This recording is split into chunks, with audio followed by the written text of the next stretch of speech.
ഈ ട്രെൻഡുകളുടെ പിന്നാലെ പോവുകയോ ഒക്കെ ചെയ്യുന്നതിൻ്റെ ഒരു കാരണം ഗതികേട് കൊണ്ടാണ്. ഗതികേടെന്ന് പറയുന്നത് സാമ്പത്തിക പരാധീനത കൊണ്ടാണ്. നാടക സംഘാടകർക്ക് മുടക്കിയ തുകയെങ്കിലും തിരിച്ചു കിട്ടണമെന്നുള്ള ആഗ്രഹമാണ്. അപ്പോൾ അങ്ങനെ വരുമ്പോൾ അതുപോലെ തന്നെ അതിൻ്റെ നടീനടന്മാർ ഇത് മാത്രമാണ് തൊഴിൽ. സത്യം പറഞ്ഞാൽ മറ്റെല്ലാവർക്കും ആനുകൂല്യങ്ങളും കാര്യങ്ങളും ഗവൺമെൻറ്റൊക്കെ പറയുമ്പോൾ അവർക്ക് തീർച്ചയായിട്ടും ഈ തൊഴിൽ നിന്ന് മാറി നിന്ന് പോകാൻ ഒക്കുന്നില്ല. ഇപ്പോൾ സാധാരണ ഒരു തൊഴിലാളിക്ക് കിട്ടുന്ന വേതനത്തിൻ്റെ പകുതി പോലും ചില നടീനടന്മാർക്ക് കിട്ടുന്നില്ല, അല്ലെങ്കിൽ നാടകത്തിൻ്റെ ഈ സാങ്കേതിക വിഭാഗം കൈകാര്യം ചെയ്യുന്നവർക്ക് കിട്ടുന്നില്ല. അപ്പോൾ അങ്ങനെ വരുമ്പോൾ അവരുടേതായ ഈ ചില ആവശ്യങ്ങൾ പരിഗണിച്ച് വരുമ്പോൾ തീർച്ചയായിട്ടും ഒരു നഷ്ടക്കച്ചവടത്തിൻ്റെ സ്വഭാവത്തിലേക്ക് പോകുന്ന രീതിയാണ്. പിന്നെ ഞാൻ നേരത്തെ പറഞ്ഞതുപോലെ സംഘാടകർക്ക് ആവശ്യം അതാണ്.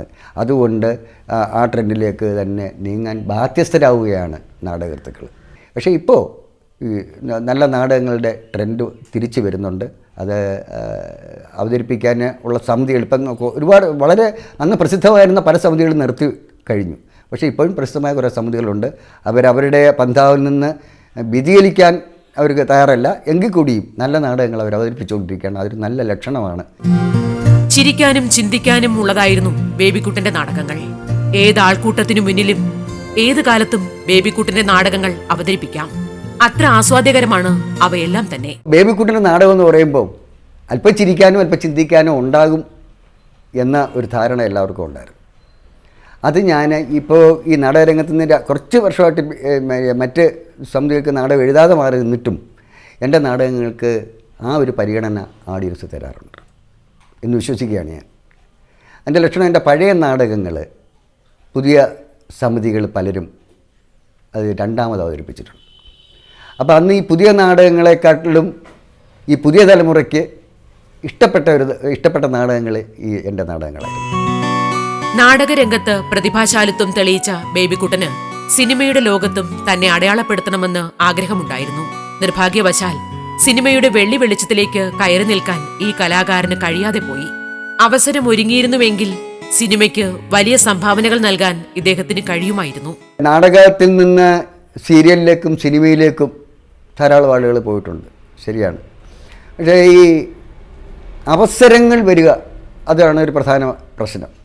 അത് നേരത്തെ പറഞ്ഞ എൻ്റെ സ്വഭാവത്തിൻ്റെ ഒരു കുഴപ്പമായിട്ടാണ് എനിക്ക് തോന്നുന്നത്. കാരണം ഒരാൾക്ക് ചെന്നിട്ട് എനിക്ക് എൻ്റെ ഒരു കഥ എടുക്കണം, അല്ലെങ്കിൽ ഞാൻ നല്ലപോലെ ഹാസ്യം അഭിനയിക്കും, എന്നെ ഒന്ന് അഭിനയിപ്പിക്കണം എന്ന് പറയാം. എനിക്ക് ധാരാളം നാടകത്തിലെ ശിഷ്യ സമ്പത്തുകൾ ധാരാളം പേര് ഇപ്പം സീരിയലിലും സിനിമയിലും ഉണ്ട്. അവരൊക്കെ എന്നോട് വളരെയേറെ ഇപ്പോഴും സ്നേഹം വെച്ച് വളർത്തുന്നവരാണ്. പക്ഷേ അവരോടൊന്നും ഞാൻ എൻ്റെ ഒരു കഥയൊന്നും എടുപ്പിക്കണം, അല്ലെങ്കിൽ എനിക്കൊന്ന് അഭിനയിക്കണമെന്ന് ഞാൻ ഇതുവരെ പറഞ്ഞിട്ടില്ല. കൊച്ചുപ്രേമന് ഒരുപാട് ധാരാളം സീരിയലിൽ പിന്നെ ഈ പെൺകുട്ടികളും ഉണ്ട്, നടന്മാർ ഒരുപാട് പേരുണ്ട്.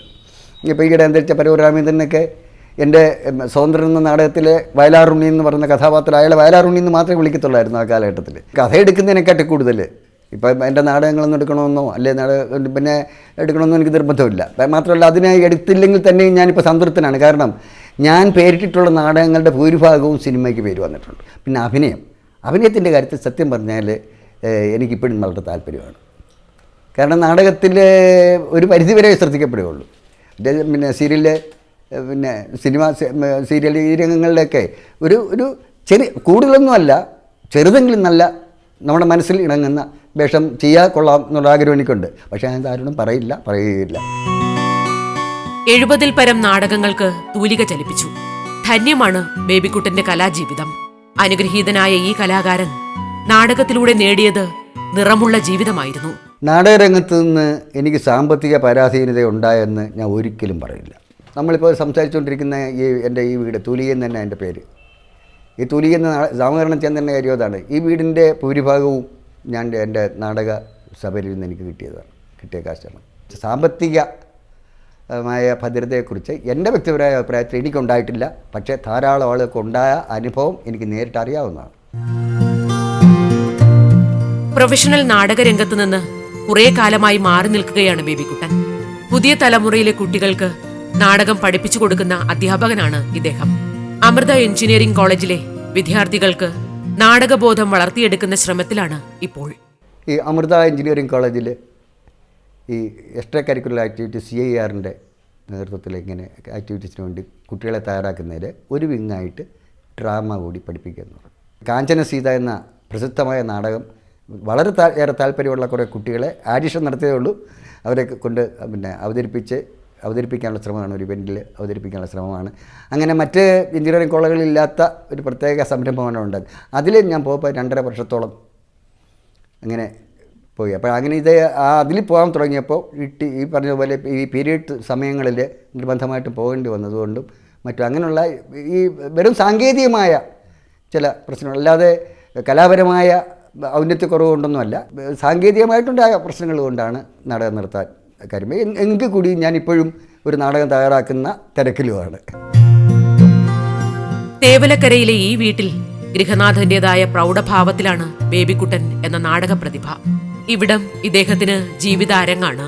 ഭാര്യയും മക്കളും പേരക്കുട്ടികളും അടങ്ങുന്ന മൊത്തം കുടുംബത്തിന്റെ സ്നേഹവും ആദരവും നേടുന്ന കുടുംബക്കാരനവർ.